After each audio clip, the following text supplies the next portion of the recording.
Hello there, and welcome back. Okay, so today I'm going to be talking about Jurassic Park 3. Now, this one was one of my favorites growing up as a child. I remember it came out on video on demand on like the TV channels back then, and my dad rented it for me, and I watched it over and over and over again. I mean, as soon as it was over, I would watch the next showing, and I would have him come in and turn it on for me because I was too young to know how to do that. I just remember being completely lost in this one, and it was probably my favorite one growing up besides Jurassic Park.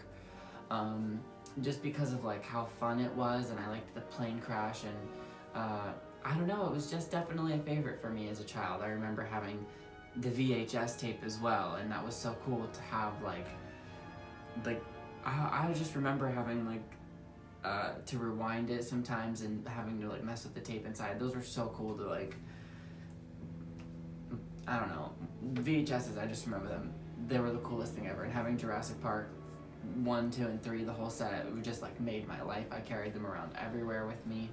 This is the DVD that I have. Now, whenever I was younger, like in high school, I had the Ultimate Trilogy, like box set that has like all the extra DVDs and features, but I left that behind, and so I just got all new ones one day.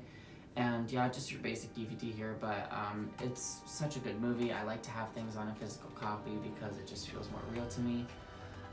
But yeah, so this one is very different than the other two, but I still think that it's a very worthy entry into the franchise. It is a half an hour shorter than all of the other ones, but it doesn't really make a difference once you start watching it. I think that it flows pretty well.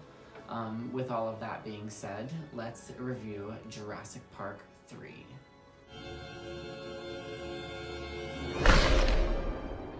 We open up and we are with Eric, and he is parasailing with his mom's boyfriend, I think it is, and there's something that happens with the boat. The people who are driving it end up disappearing, and then they end up crashing, and so they have to let go and float off. This lands him trapped and stranded on a restricted island, the Site B, with all of the dinosaurs, and it's obviously very dangerous.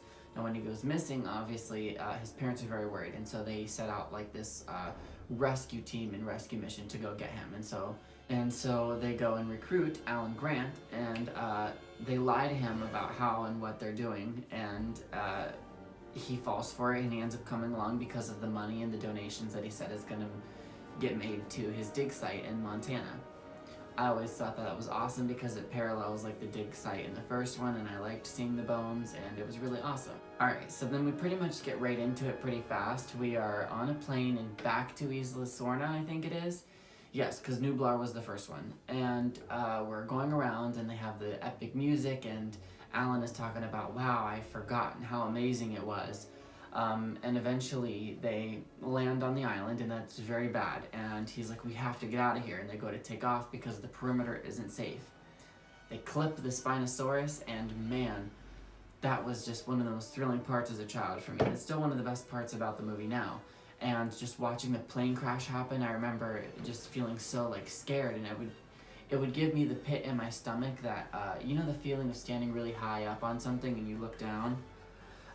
I would feel like that while watching a plane crash, and I thought that was just so effective, and I liked how big the Spinosaurus was. This was such an epic movie for me when I was younger. I mean, I didn't know anything about scripts or budgets or acting or any of that. You know, to me it was just Jurassic Park again, and it was so good. So I hold all of these ones really high. I don't really complain about this one too much. I know a lot of people do. They kind of think it's the dud of the franchise. But I still have a lot of fun with this movie even today, and I love how scary it is whenever the dinosaur is attacking the plane and rolling it around and like biting into it and trying to rip them out of it. I remember I thought that was like so scary and cool as a child that I would like get into giant laundry baskets that were this tall, and I would ask my dad to like roll me around in it so that I could pretend to be in the plane. Anyway, this movie's just got a lot of really good intense scenes. I just love all of these movies so much, and so equally I love also when they run out of the woods and it's chasing them and they follow into the T-Rex, and then it's just this whole thing. And I made the point in the first one that like it's just a lot of things that keep happening over and over again to them, and I think that it applies here to this one. I love each chapter into this universe because it's just such interesting stories about like what if this happened and what if this happened, and the velociraptors are definitely part of the scariest in this movie to me. I remember being so terrified whenever they're in the InGen lab. That is also one of the most interesting aspects for me watching it around now this time. Watching the ruins of some place. I like ruins and aftermaths of, you know, traumatic and tragic places.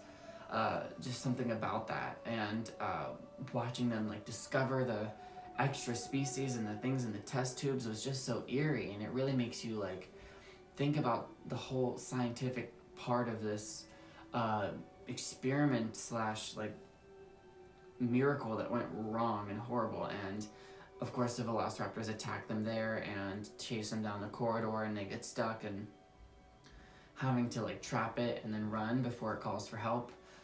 I mean, they do not get a break in this one because it immediately follows them into the herd, and then whenever they're trying to get away from them by climbing up to the trees. Nah, I remember being so like thrilled, like eyes glued to the screen when I was younger. I mean, I watched it over and over again for a reason, and the whole trap that they set up. I mean, it was brilliant. I loved this movie. I don't know why people didn't like it that much. I get it now, looking back on it as an adult. I mean, it's definitely not as good as the first two movies, in my opinion.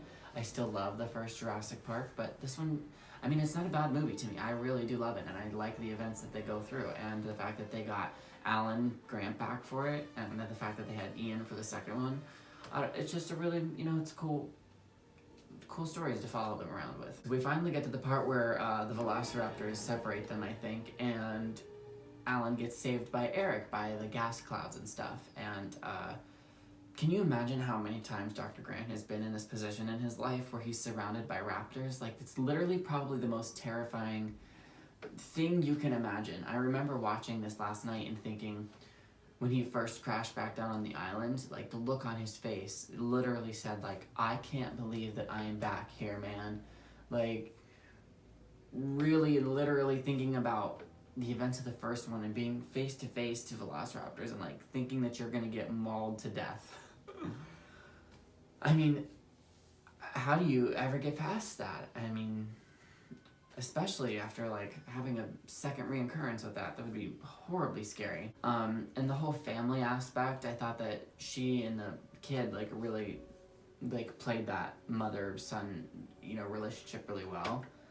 And that brings us to one of the scariest and best parts of this movie, is whenever the phone rings and they're reunited for the first time, and the Spinosaurus is just standing in the background, and Alan is like, run. Because it's so like just sneaky and stealthy and terrifying, and thinking about that giant thing being right behind you, and it knows, dude, like the Spinosaurus is after them in this one. And then they have the moment of, you know, tension release, relax, and then it busts right through the gate, and you're like, well, shit, here we go again, and it's chasing them into the little steel enclosure, and it eventually leads to the pterodactyl and the pteranodon dome, and they don't know that, and so whenever they're walking across in the fog, and he's like, I think I can handle the next 2 minutes without you, Mom. I think it's funny and ironic that I think if you time the scene out, it should be just about around 2 minutes of where that pterodactyl shows up, or pteranodon, whatever you want to call it. And it's a play on, like, he really, like, you never know what can happen, and so, like, it takes off with him, and I just remember that being a whole other aspect, because we didn't have those really in the first two. And so just seeing them being so, like, scary, and, like, what are you gonna do with something that flies away? Like that's horrifying. And so I just remember, like, that being one of my favorite scenes as a kid, and the whole, like, running through the gates and the falling stairs and the water. This one really does take you on a thrill ride, and I always really had a good time with it as a child. I've said that a bunch now, but it's so true. Like, I just remember putting this one on the most. Even though Jurassic Park, the first one, was like pretty much my favorite, and I had that one everywhere. This one was just one that I would put on for background whenever I like wanted to play or whatever. I just have like a really personal like tie and connection to it, and I also love that they recycle some of the things from the Jurassic Park novels into all of the movies, and some of the things they didn't use from the first one they used in the second and in the third, and vice versa. So it's a really good play on that, like especially with like the river raft scene, and the dinosaur comes up and attacks them. But right before that, they were going down and seeing how beautiful it is. Yeah, I think that was a scene originally from the novel that never got made.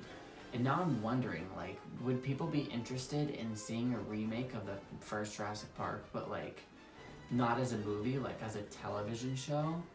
Like maybe like 10 episodes on Netflix or something, where you can literally see every single thing in the novel like adapted perfectly how it should be, and like rated R, and then every death could be, you know, so that way you could have the two versions. You could have the iconic Jurassic Park, and then you could have the novel adaptation that's like a horror movie that's like not for children. I don't know. I think that could be a really cool aspect. I don't know if that would make money or not. I would watch it. But anyway, yeah, we get into the part where they're fighting with the Spinosaurus in the water, and like I said in a couple of other my reviews, I love underwater scenes, and I just remember that being so effective, because when you add water to a scene, then there's already a tension that's happening because of not being able to breathe, and underwater drowning, and danger, and dinosaurs, and nighttime, and I don't know, it's all just, there's a lot going on top of the rain. And then they set it afire and it leaves, and I just remember thinking like that I actually thought that the dad died or whatever, so when he comes walking up out of the water, now that I watch it, it's really cheesy, but like at the time it was effective, so you know, it did its job for me as a child. If I had to pick a negative about this one, it would probably be that Dr. Grant and Ellie are not together. I mean, they go through the trouble of getting Laura Dern back and then having scenes with her and him, like, I don't know. I think that was an opportunity missed. For whatever reason, they decided to do that with. And you know, if they did do that, it could have had a whole other dimension into it. And if she was there, man, I don't know. Well, we can't even talk about it. Won't even talk about it. But yeah, and then they give the raptor their eggs back in the end, and I just remember feeling like so confused by that, like how or why did that even, you know, go down? You know, obviously they weren't killing them while they had the eggs, but like, would they really just be so like, all right, like would they really just take their eggs and retreat, or do you think they like sensed something, or they would just wanted to get out of there? And then the military shows up and rescues them at the end, and we figure out that Billy's alive after being pecked to death by the birds. Anyway, they're safe, and they get to go home, and we see the little pteranodons flying away at the end, and I just remember being really thrilled by having this whole trilogy as a child, and just loving them, and loving the story, and having more content into them, and it was just a fun ride for me at the end of the day. And for like 12 years or maybe a little more, you know, Jurassic Park 3 was the last film in the series, and I really thought that why would they pick, where was there to go? But Jurassic World, I think, was a great way to take it, and I'm really excited for the third one to be coming out. There's still no like confirmed cast for that. But anyway, yeah, that was my thoughts and reviews on Jurassic Park 3. I know it's a very controversial one, not everyone has the same viewpoints, and this is the shortest one out of the entire franchise, and I think that it probably is the least liked. But anyway, be sure to write down in the comments how you felt about it, if you feel like it, and check out some of my other videos. I've done a lot of different genres so far, and I plan to do some more. Alright, thanks for watching, and stick around. Bye.